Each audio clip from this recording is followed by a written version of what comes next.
Guys আপনাদের মধ্যে অনেকেই হয়তো এই রকম কাগজের ফুল তৈরি করতে পারেন, কিন্তু এই ফুলটির সাইজ হচ্ছে অনেকই ছোট।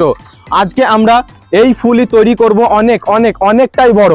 গাইজ এই কাগজের ফুলটি অনেক বড় করার জন্য আমরা এই রকম সাইজের 40টা আর্ট পেপার ব্যবহার করব। এই আর্ট পেপার গুলিকে এক জায়গায় জোগা লাগানোর জন্য আমরা এই রকম টেপ আটা ব্যবহার করব। আমরা যেই ফুলটি তৈরি করব সেই ফুলটি তৈরি করার জন্য কাগজের চারিদিকের দৈর্ঘ্য সমান হতে হবে। এই জন্য আমরা সবার প্রথমে কাগজটির চারিদিকের দৈর্ঘ্য সমান করে নেব। গাইজ আর মাত্র একটি ভাঁজ করলে আমাদের ফুল তৈরি কাজ একেবারে শেষ হয়ে যাবে। গাইজ আমাদের ফুলের সাইজটা দেখুন কত বড় হয়েছে, প্রায় আমার সমান। গাইজ আমাদের ফুল তৈরির কাজ একেবারে শেষ। এই ফুলটার থেকে আমাদের বড় ফুলের সাইজ দেখুন কত বড়, একবার শুধু কম্পেয়ার করুন আমার মাথার সঙ্গে আমাদের এই বড় ফুলের সাইজ। আর এই ফুলটা থেকে কত গুণ বড় আপনারা নিশ্চয়ই কমেন্টে বলবেন।